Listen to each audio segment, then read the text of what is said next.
السلام علیکم عزیز طالبات، پچھلی ویڈیوز میں ہم ریوائز کر رہے تھے. ابھی تک کے جو بنیادی چیزیں سیکھی ہم نے ان کا ریوائز کیا، جو کہ لاسٹ ویڈیو میں ہم نے کمپلیٹ کر لیا. آج کی اس ویڈیو میں ہم ہوم ٹیسٹ لیں گے. جس طرح سے کلاس میں چیپٹر ختم ہونے کے بعد کلاس ٹیسٹ لیا جاتا ہے، اسی طرح سے یہاں پر جو بھی ہم نے ابھی تک سیکھا انہی پر ایک ٹیسٹ لیا جائے گا. یہ ٹوٹل 20 مارکس کا ٹیسٹ ہوگا. اس میں 4 کوشچنز دیے جا رہے ہیں. ہر کوشچن 5 مارکس کے ہوں گے. سب سے پہلے اپنے نوٹ بک میں ڈیٹ ڈالیے. جیسے کہ آج 4 تاریخ ہے، منتھ ہے جولائی کا، اور ڈے ہے سیٹرڈے یعنی سنیچر. سبجیکٹ اردو. پہلا کوشچن ہے خالی جگہ مکمل کیجیے. یہاں پر سین سے لے کر خاف تک الفابیٹ دیے گئے ہیں. ان میں کچھ حرف مسنگ حرف ہے، آپ کو انہیں کمپلیٹ کرنا ہے. جیسے کہ سین کے بعد والا حرف یہاں پر نہیں دیا گیا ہے، خالی جگہ چھوڑ دی گئی ہے. آپ کو اس خالی جگہ میں سین کے بعد والا حرف لکھنا ہے. اسی طرح سے صاد کے بعد والا حرف لکھنا ہے، توئی کے بعد والا حرف لکھنا ہے، اور عین کے بعد 2 حرف یہاں پر نہیں دیے گئے ہیں. آپ کو عین کے بعد کے ان 2 حرف کو یہاں پر لکھنا ہے.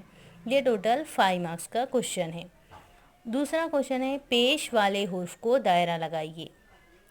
ہم نے اعراب کو سیکھا. اعراب یعنی زیر، زبر اور پیش. یہاں پر مختلف حروف دیے گئے ہیں.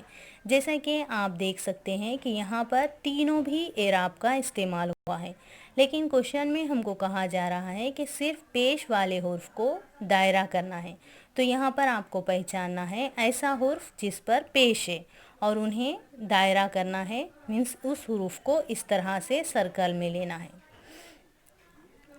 یہ ٹوٹل 5 مارکس کا کوشچن ہوگا. تیسرا کوشچن ہے لفظ بنائیے.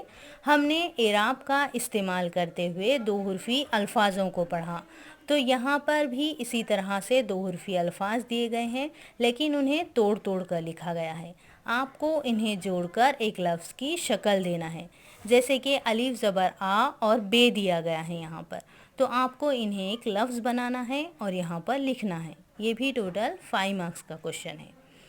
لاسٹ کوشچن ہے آدھی اشکال لکھیے. یہاں پر مختلف حرف دیے گئے ہیں، آپ کو ان کی آدھی شکل لکھنا ہے. جیسے کہ ٹے، جیم، فے، عین اور زوار. ان حروف کی آدھی شکل لکھنا ہے. یہ بھی 5 مارکس کا کوشچن ہے. یہ ہو گئے ٹوٹل 20 مارکس کا پیپر.